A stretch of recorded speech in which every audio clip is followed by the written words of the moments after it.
Bete wan le wocheke chichakap yung kha namichich unaha wocheke kile khoshkalaka we khoshkalaka khantaha wokie unichilapi yung kha wokakhni naha wonspe henakho wichakupie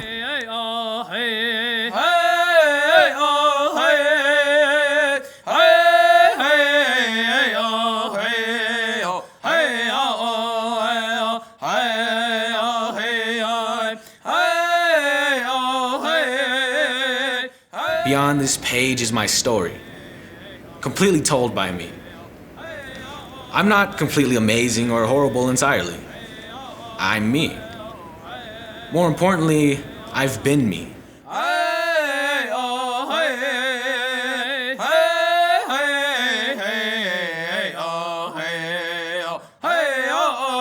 Yeah, I grew up here, though, my whole life, 16 years. Yeah, I've been living on a reservation all 18 years of my life. I like the nature and the people around you. We're all close together, and it's easier for me to grow up here because I have my family close to me. Because we're so family oriented, like we grew up, our family's always there. We're always doing things with our family. Well, I guess I'd like to say like my brothers, dude.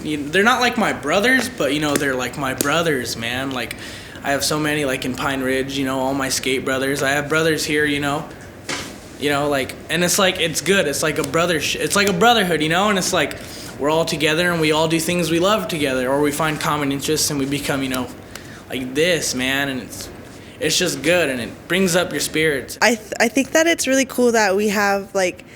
What I really love about living here is that like we have a story behind everything, and we have a history behind all of our land and our people and stuff. Living around here, it's peaceful. It's a small town, and there's nothing much that really happens except for come school, and it's mainly come school, see family. That's about it. I think what was fun growing up here was pretty much just living, in the country and pretty much exploring the creeks and to the badlands and stuff. Me and my friends we horseback ride. Like we break horses, go on rides, horseback rides, really long ones. Yeah. Where we live is really close to the badlands. We live like on the outskirts of it. And we live right next to Cedar Butte, so it's always soothing to look at Cedar Butte and all the beautiful twilight colors at sunset. I like how it's a really small place so you can get to your friend's house faster or just like by walking. For fun, I hang out with my friends and I'm in after school activities like sports. I like how empty it is. Like there's big long fields where you can just see to like the end, like to where your eyes can't see anymore. You just see blue, and it's like it's great. Going to powwows, playing hand games, and learning my traditional ways, going to sun dances and inipis and learning the old traditional ways.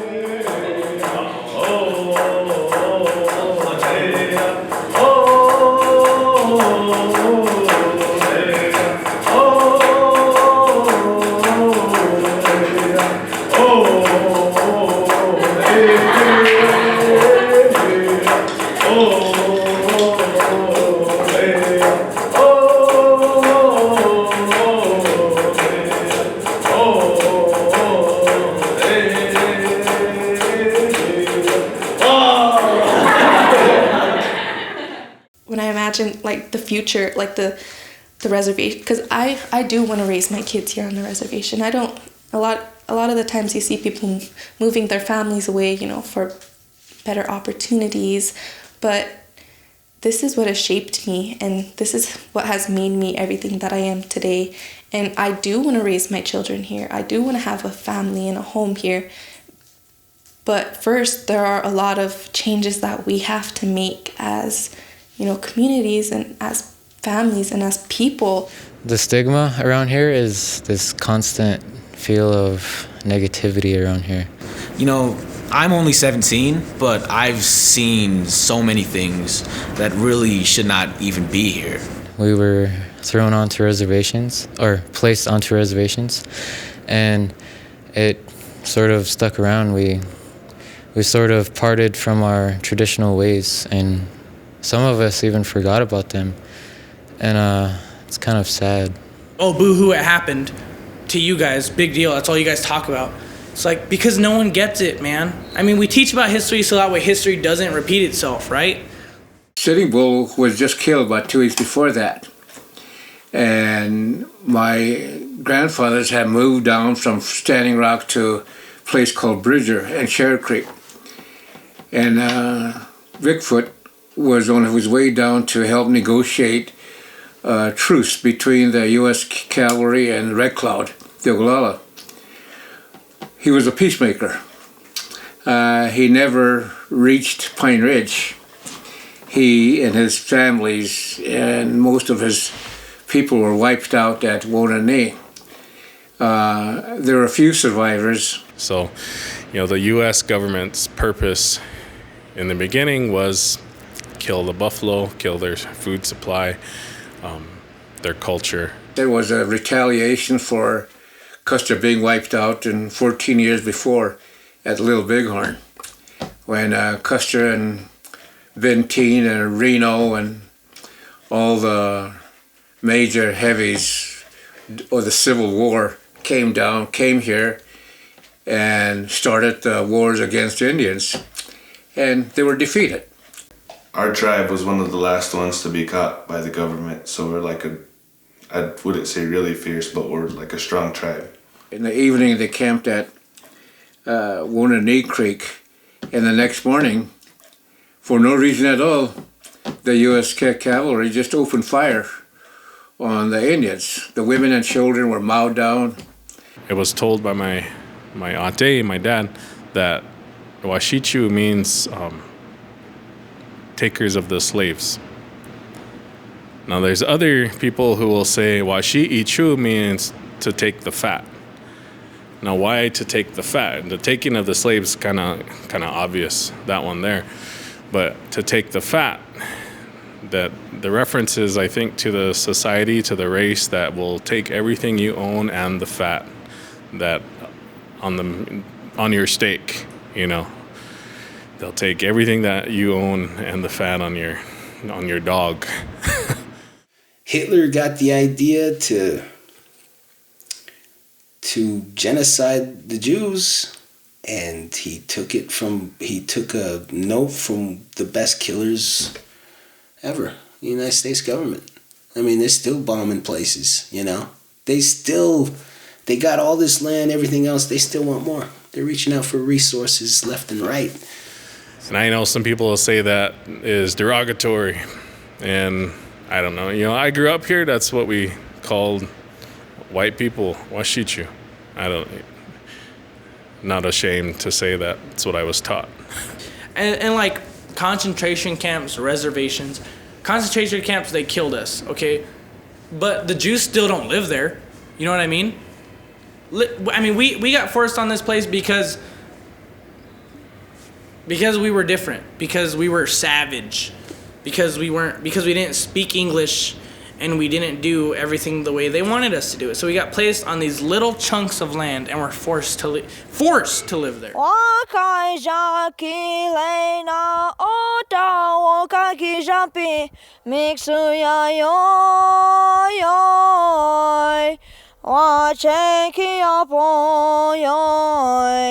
Wanai, wacheki a boy.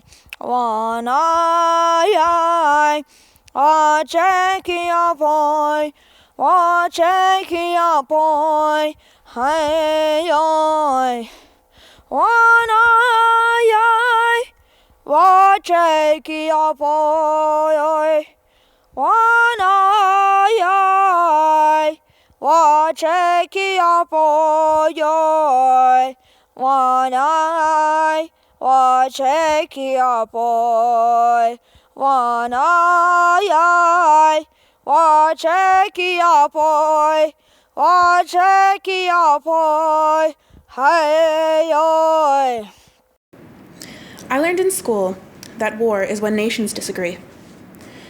But what the textbooks never told me is that war also happens when parents disagree, or a child throws insults harder than they swing baseball bats, or when I cannot force myself out of bed because there is a voice that tells me I may win the battle, but I will not win the war.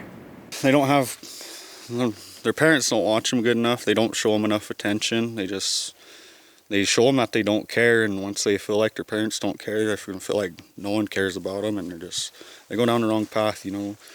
Joining gangs is the main thing probably around here, and, you know, they vandalize and break into houses and I don't know what all, and that's just all their parents' fault, I believe. War takes place when nations disagree. War also can take place within people too. Like parents being around their kids more and being active with their kids and not leaving them so much. I don't know, I just wish that like the adults would understand that these kids need guidance, man. Like these kids need, you know, they can't be sit here and just, you know, they grow up by themselves. I mean, yeah, it's up to them to lead their own lives, but they can't do that when they're like, you know, 7, 8. You're like all they have to look up to. And if you're sitting there, you know, doing stupid shit, you know, acting like you're a fucking teenager whenever you have kids, like, come on, man. No kid's gonna sit there and look at you, and that's all they're gonna see. So they're not gonna know to do good in school and go to, you know, college. Don't get me started on my father, or the man who just helped me be made, who never was around at all. Oh, how I wished he would stayed. He knew me but didn't want me, someone who just didn't care, unlike my mom, who somewhat did. It was only DNA we shared. And there's not a speck of hope. There's a large amount of hope. It's just that we're too blind to see it. And we're too hypnotized with our electronics. We're too hypnotized with looking at a screen and believing everything someone says to us. Everything they see on social media, they think that's okay. And they think like they see older people do all these things. Everyone that's supposed to be role models do posting things on Facebook about like all the negativity and everything. They watch that, and you know, when I was middle school, I didn't have a Facebook. I didn't have Snapchat or Twitter, Instagram, where all these bad examples are set for younger kids. I think that the adults should know what their kids' social media is like, what they're doing on social media. How looking at a screen can ruin your life. How looking at a screen can make you think different of somebody. How looking at a screen can inflict pain in your heart as well as in your mind. How looking at a screen can really just hurt you, in particular, just really hurt you. My parents are alcohol and drug free, so we live in an alcohol and drug free home, and they both have jobs and they both go to work and make money and take care of us basically. And I notice a lot around here, people are like kind of poor. No food, barely. I know a friend. He has no flooring in his house. He has no running water, so he has to go outside to use the bathroom.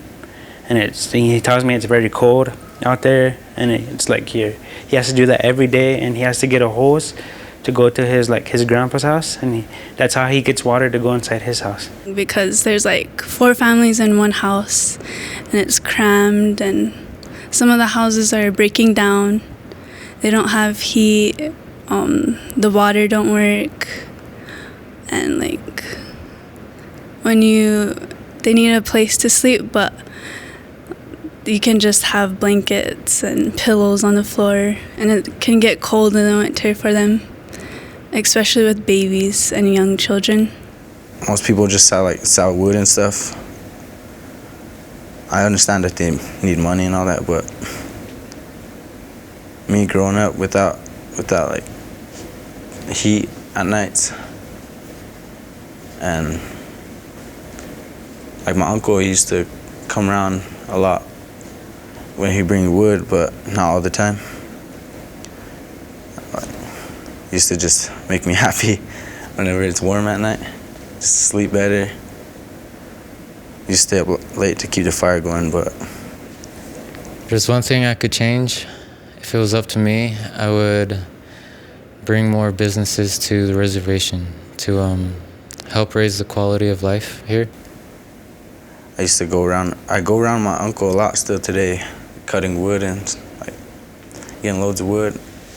I got a lot of grandmas that have wood stoves and stuff, and they're not physically capable of going out and getting it themselves. So I'm just thankful that I still have them here. So I try to do what's right and give them wood and stuff, so like they can live longer, stay warm at night. Just like I was younger, there's people that died during winters because it got too cold, they froze. And I don't want none of that to happen to like any of our other elders, because they know it's like in the old days. They experienced how it was. They know all our stories. They're the holders of our culture. They have all the stories to tell their grandchildren and stuff.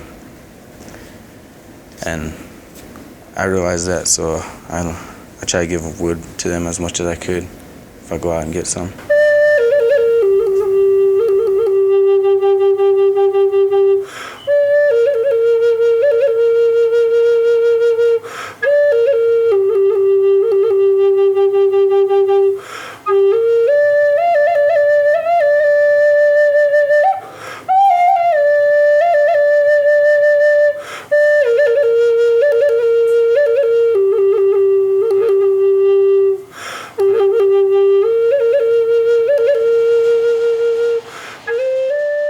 There's a lot of things we can change on a reservation, but the one thing that I would like to change is alcoholism.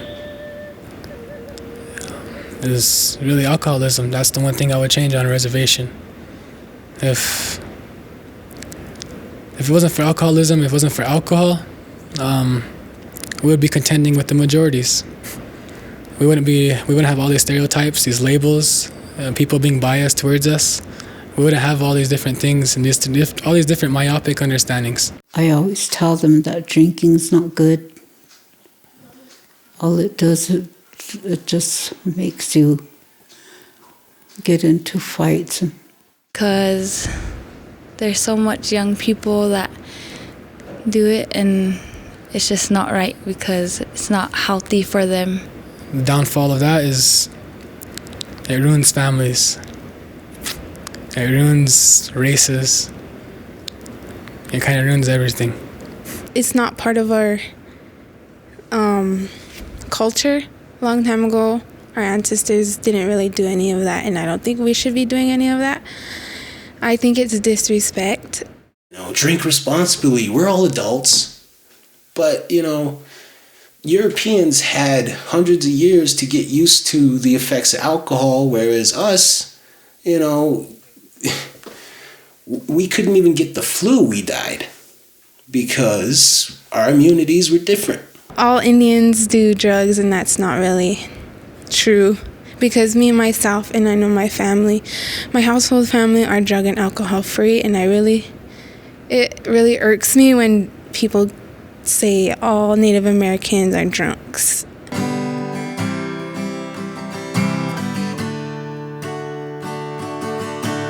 Playing with fire, 'cause my hands are cold.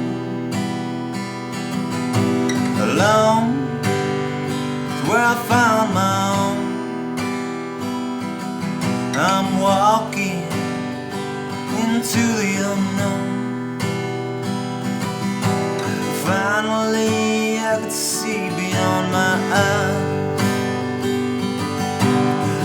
hand with fire as my hands are cold. Alone is where I found mine. I'm walking into the unknown. Finally I could see beyond my eyes. The dysfunction is from losing our identity culturally. The Lakota way was taken away by the Christians or the non-Indian. You know, they came here, they took our lifestyle away, they implemented theirs. I come from a bad, wrong, evil society, and I must forget all that, forget this language, forget my culture, and become a brown white man. That's what I was taught. Be a good American, good citizen, and I'll be rewarded by God at some point. That's all BS, but that's what I was taught, and that's what every one of us children at that time are taught. I no longer believe in man-made law or man-made justice, because if we look at what happened to our people, there's no justice in that. Because we were supposed to be devil worshippers, they don't want to talk about spirituality. And that's the thing that we couldn't understand, why the God that I believe in is evil. He was known as the devil as well. Well, that's not who I believed in. We believed in the first grandfather, or the creator, who is good and who does good. And he treats people, and he treats people well. It's pretty much what the Christian belief system is. That's what we learn. Except that what churches and the government had taught us as young people, that we were from an evil society. Now, what do you do when you experience something traumatic? You find a way to cope with it. How do you cope with it? Well, at that time, alcohol was introduced to us. That kind of numbs the pain. And I think anyone might agree with that. Kind of numbs the pain. Now, what other kind of things happen with alcohol? Lots of bad stuff can happen when you're drunk. I spoke Lakota as a kindergarten, so a white teacher broke a ruler on my head. That's at Little One, Kyle Day School. So from that time on, as a 5 or 6 year old who had a stick so long broken on his head, I began to resent what the white people are doing to me. Well, instead of machine guns, it's bottles. The genocide has continued. It's a continued genocide. It's just smarter genocide. Instead of bullets and bombs, it's sugar and alcohol. There's this car full of white boys that went by and kept saying white power. And so I got scared. And so my cousins put me in the middle. And that car just turned around and kept saying white power, kept going back and forth. Because not only because of the color of your skin, but because they don't want you here. You should have been dead years ago. Your people shouldn't even exist anymore. I thought we got rid of you people. Even our history, racism began with my ancestors and the whole 7 Cavalry and all the other. Whenever Columbus first came to the United States. Now, how do we get the strength to go on from those traumatic events? There's boys that I coach on my team that sometimes can't come to practice because they're watching their siblings at home because mom and dad were drinking all night, or mom was drinking all night, and mom's passed out, and now there's just them to take care of their siblings. So this is the type of stuff, and it didn't start from 5 years ago. It started 200 years ago. Ultimately, people want to forget about us, They want to forget their shame. Because if you do delve deeply into Native American history, you realize that the United States government was backhanded pirates. And the way that trauma occurs, trauma has a spirit. So what happened to my grandmas and grandpas when they were killed and they were being chased around and being slaughtered, and then eventually they were put on reservations and not allowed to practice our ceremonies. Alcohol and drugs is a medicator for past trauma and past hurt, and it's become generational now. But until we stop and connect, that's the only way we're going to heal. Otherwise, that cycle of trauma and hurt continues. We have different ceremonies that deal with trauma and what we call PTSD today. But that spirit of that trauma through these ceremonies is wiped off of us. When we experience trauma, it like layers on us, a spiritual energy. And it's layered and layered. And now it's about 200 years of layers on me because my grandmas and my grandpas weren't able to hold those ceremonies and wipe it off. So it's getting passed down and passed down and passed down. And they call it intergenerational trauma now. Wani wachie omanie, wani wachie omanie, hey owe hey ah, makaki shalom makiyo, wani wachie omanie, hey owe hey ah, hey oh.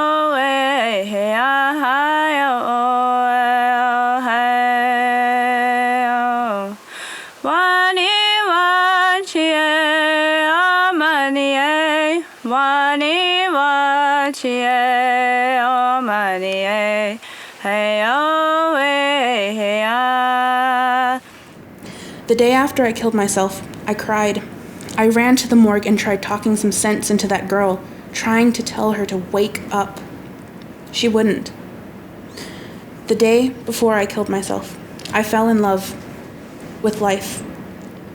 The minute before I killed myself, I couldn't do it.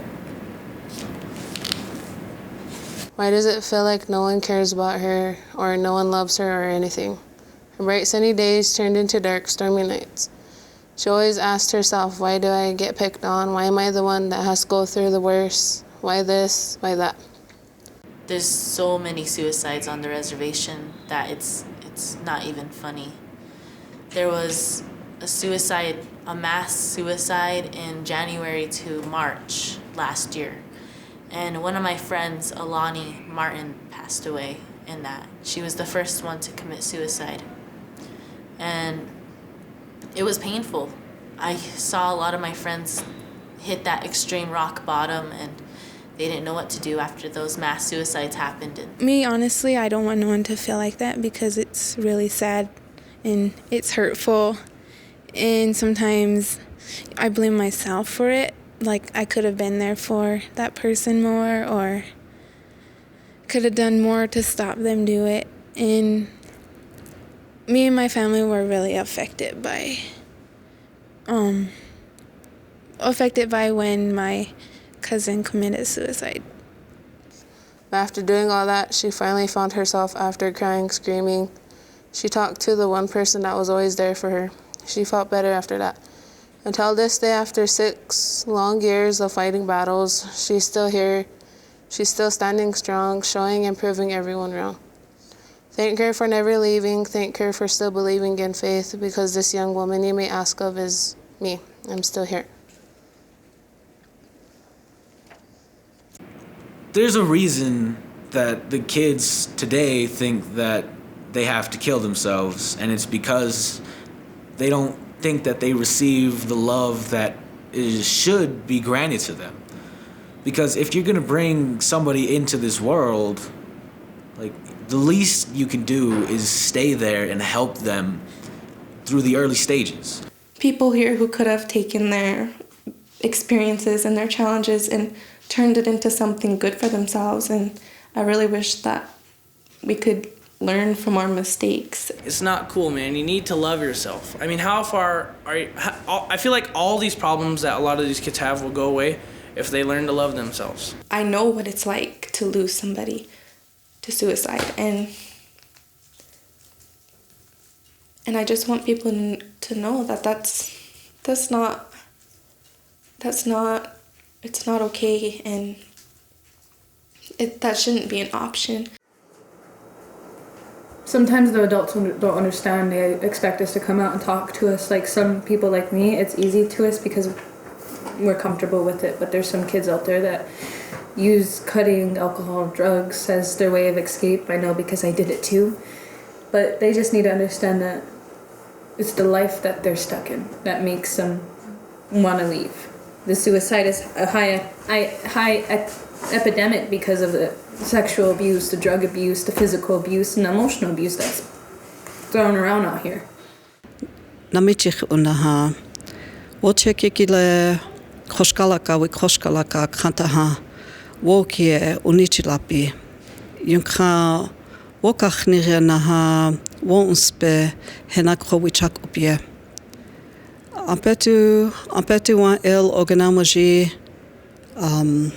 ena unkte shni yukcha yunkhan thunkashila he het khawachita yukhabi kichichupia ho Hetzel daya akhe manikte daha chahena yuha dona trechapi makakan lil unkoyam yunkha hena thunkashila wo amakabichak upia ho Hetzel daya ichagapi naha takuku washtashte hena woechungtacha hena wichakchiankapi ho hechetuye mitakuye oyasi.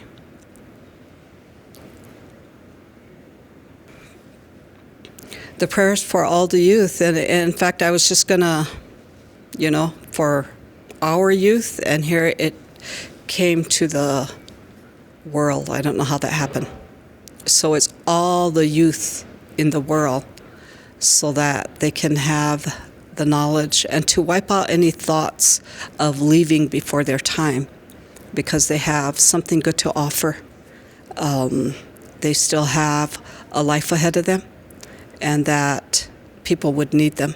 So anyway, to wipe out the bad thoughts and the thoughts of leaving us ahead of time, and then to give them the understanding and the strength to carry on and do what it is that they have to do.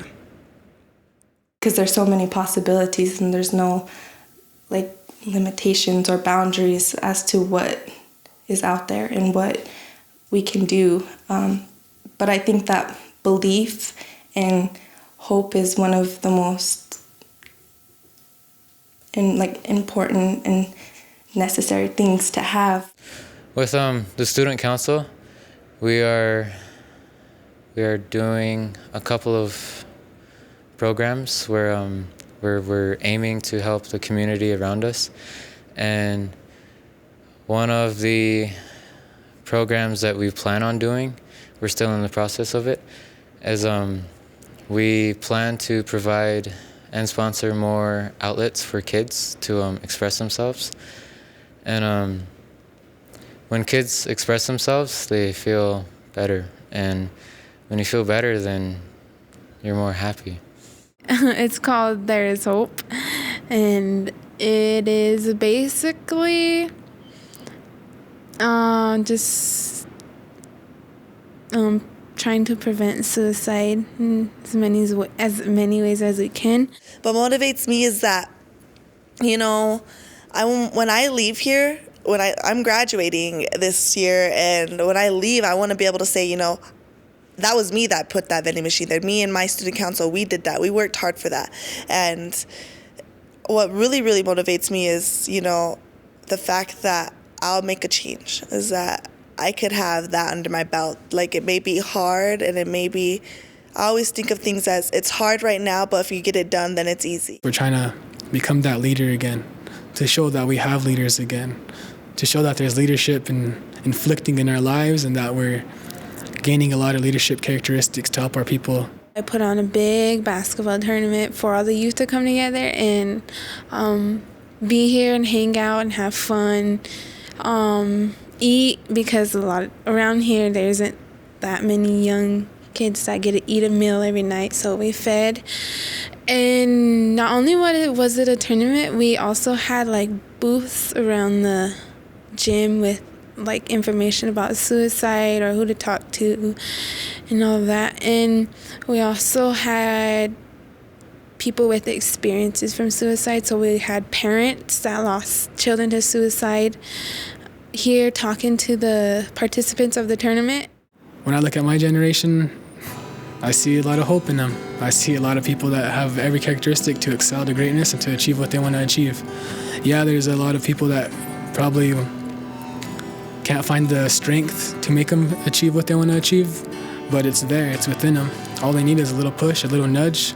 And it turned out to be a really big success because all I seen was smiles and smiles and smiles, and that's what I really enjoyed, and that's what we need, is more positive. Personally, I found a lot of my strength from my roots and from my ancestors and from, you know, the very blood that runs through my veins, you know, and that's what inspires me and it gives me hope, because I know that as an Indigenous person, there, you know, every year, like with every generation, we're losing our ways and we're losing our traditions and our teachings, and so that gives me hope, and it gives me a spark within me to continue to fight for like what we have and what my ancestors have fought for.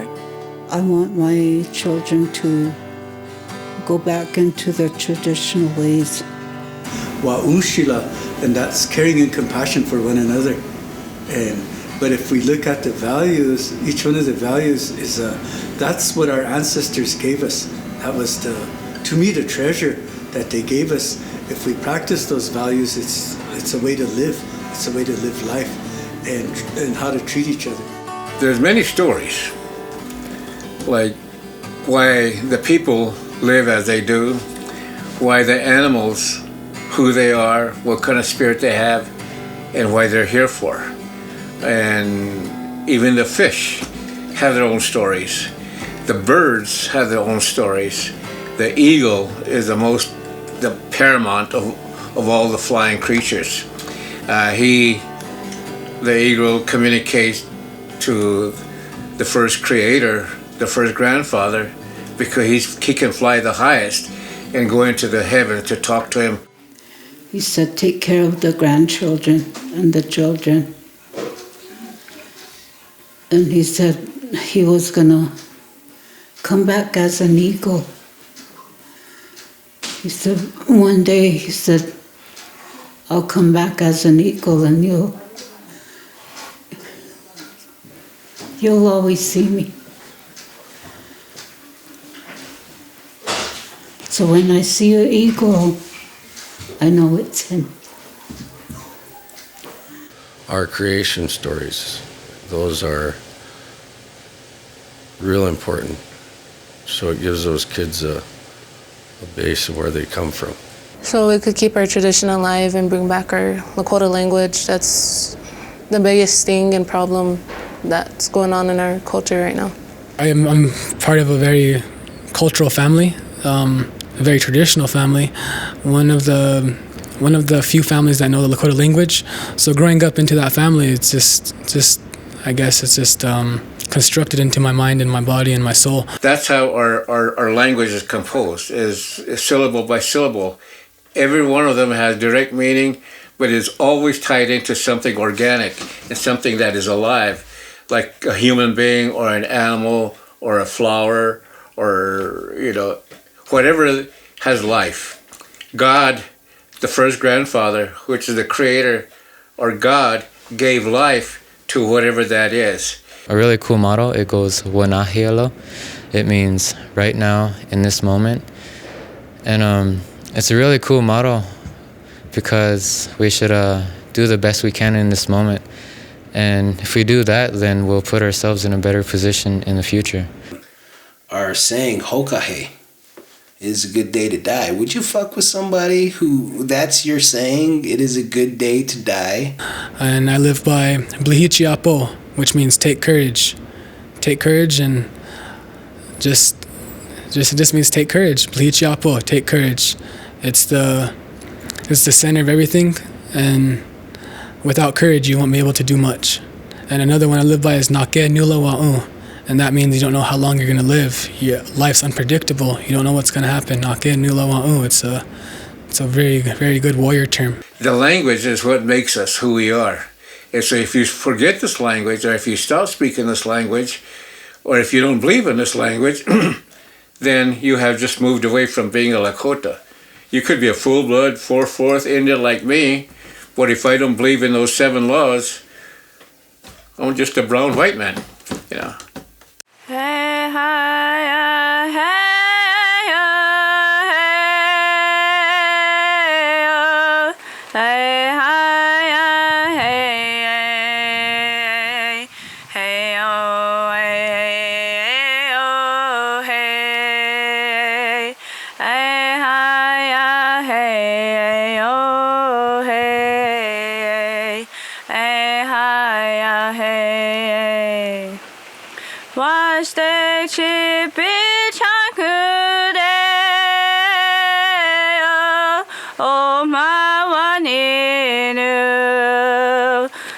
Kiata tehata Mashte chibi chakude cha O mawaniru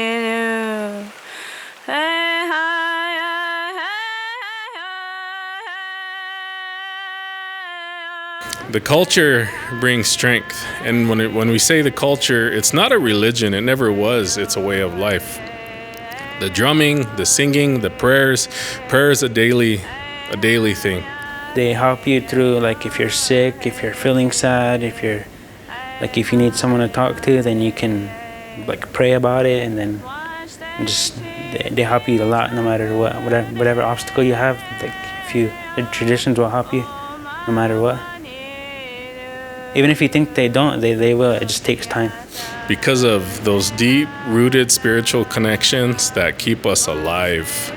That's really what it's about, because without prayer, I wouldn't be alive. You know, Whiteman would say, I'll believe it when I see it, you know, and for us, it's I'll see it when I believe it. And we have like ceremonies and like these traditions where a lot of it is involved in being in complete darkness. To me, it's really important because it helps me find ways I could, I guess, vent. When you're going through your hard times and, you know, like feeling sad and everything, prayer is one of our biggest go-tos, I guess. And it really helps me a lot, especially going in sweats. So Inipi is the sweat lodge ceremony, and it's where we go into like this little lodge, and there's rocks in the altar, like in the middle, and we go in and like they pour water on the rocks, and then like it's like a sweat bath basically, and like it's just a lot of like singing and praying. You know, it got beat out of the elders, and it wasn't practiced. Sundance only came back around the last 30 years, 40 years, and that's not a long time. I've been sundancing for 10 years now. And for me, it's very hard because I go 4 days without drinking or eating anything. And whenever someone's sick in my family, I just go out there and I dance. And it's the hardest thing ever. And during sundances, there's like a lot of spirits that come around and that bother us sometimes. It's a good experience just being around like other family, other people that all follow the tradition stuff. Like being active with your culture, everybody's cultural at Sundance. And that's what I like most about it. It humbled me. And you asked God, the Creator, asked to give the parents or whoever's sick in your family strength again. You know, our Sundance is held at the end of June, Battle of Little Bighorn. When shit goes down, it's a battle. It ain't no peaceful, oh, I love you, Creator. It's battle against sickness, it's when we took out Custer, and Custer comes back every year. And that scariness, that evilness, that demon shit, that cancer, the stuff that pisses you off and you can't do nothing about it. But it's there and you gotta battle it. Without the healing I received from our ceremonies for PTSD that I've experienced in Afghanistan, I probably wouldn't be here today. I'd probably be in prison. I'd be dead. Whenever I come out of the ceremony, I feel refreshed and just good, because it just like gives a lot of energy to you, and it's positive energy, and it just like takes away all the badness from you. Oh, it's so cool to see. Even here in the high school, I see all these little girls. I think so many of them need to go through the ceremony, just to bring that little girl out of them, because they're still a little girl and trying to make adult decisions, And so if we can put that back in there for them, then their decision-making skills would be better,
If you think about it, as Lakota people, we're survivors, and we've been surviving for thousands of years. But today we're fighting different battles than our ancestors did. Like with our cluster of suicides, it was like hopelessness. Now it's like they're finding it within themselves rather than depending on the outside. Don't be down. Keep your head up. Don't let your environment bring you down, unless you allow it to. Just stay with the good mindset and just live life. Even though it's hard, because life is hard. I see a lot of change happening from the inside of our students. Like a lot of them are pursuing college a lot more. I just see a move back towards culture. When we speak about being a warrior, we all of us are warriors. It's in our DNA, and we can tap into that. And if we can find that within ourselves, we can bring back the warriors that we once were. To me, being a Lakota warrior is not only providing for your family, but providing for your community, for your people, for your tribe, for the surroundings, and in this modernized world, being a Lakota warrior isn't just sticking up for your own tribe anymore. It's sticking up for every minority. Because the only way we minorities can stick together is if we all watch each other, so we can contend with the majorities around. So being a Lakota warrior is a lot more than just protecting your own people, a lot more than just protecting your own skin color. Being a Lakota warrior now is protecting who you call family, who you want to call family. Remember ourselves, put ourselves back together. That's the only way that we can save ourselves. They are warriors. They'll be warriors for God. To sacrifice, to lay down your life for something that you believe in, which is what our ancestors did. And And that's, that itself is something beautiful, to sacrifice yourself for, the bigger picture. It's a lot of sacrifices in our way of life. And for some sacrifices, or with every sacrifice, a lot of great things also happen. So it's not you wanting to believe in that way of life, it's that way of life wanting to believe in you. I love helping people. And I love making people happy. So, yeah, I want to help people. It's called Medakia Oyasi. That means we're all related. And that's what being a Lakota warrior is protecting everyone and anything, all living things. The Makoche, the earth, the Wamakashka, the animals, protecting any living thing. That's what being a Lakota warrior is. The Pte Oyate, as we say, the Pte Oyate are the Buffalo people. We call ourselves the Buffalo people because of, I think everybody who knows about us knows that we lived off the buffalo. They were everything to us. They were our food, they were our shelter, they were our tools, they were our hunting weapons, they were our everything. Because it's who we are, and because our ancestors did it a long time ago, and it's just who we are. They are us, we are them. And some of the elders say that the only reason why the Washichu didn't wipe us out, totally kill us whenever we were at war, it was because the buffalo stepped in between us and them. Now what happened to the buffalo? They were almost wiped out. Almost wiped out. No.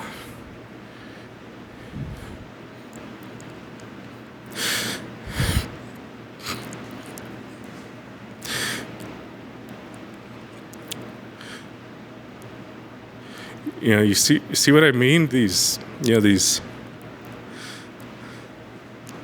tears, this is the relationship we have with them. We are them, they are us. Our relatives were almost killed. They saved us. They'll be back, though. We'll be back. We'll be strong again someday. I just want things to get better. That's all. That's all I want, man. I am only one leaf upon the tree of life that my Lakota people represent, and amongst me are hundreds and thousands of more waiting to be heard. I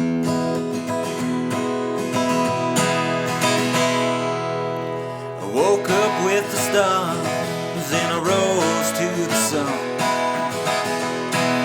I saddled up my horse and I holstered my gun.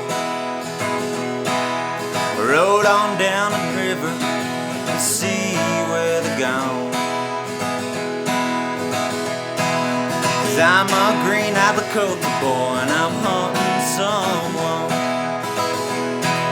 I winded through the Badlands just yesterday,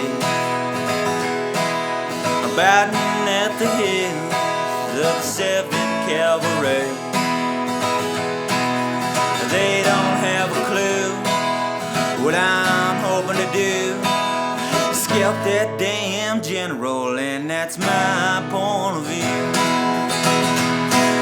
'Cause I've been on this trail since I was just a kid, trying to kill that devil for all the things that he did. I'll be damned if I quit before I see him dead.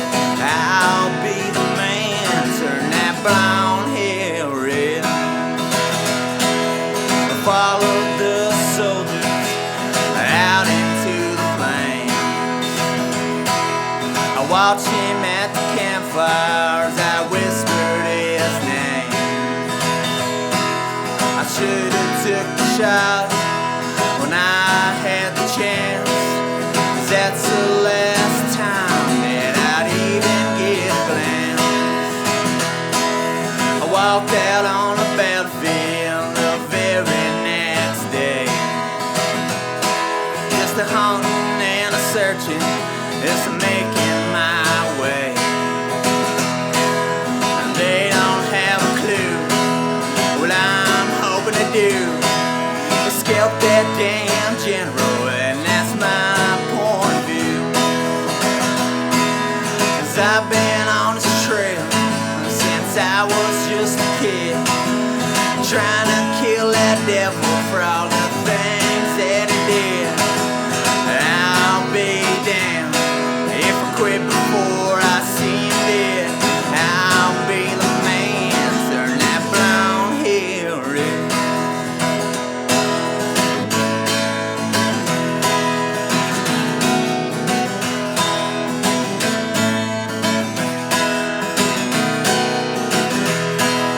The women and the children gathered around him.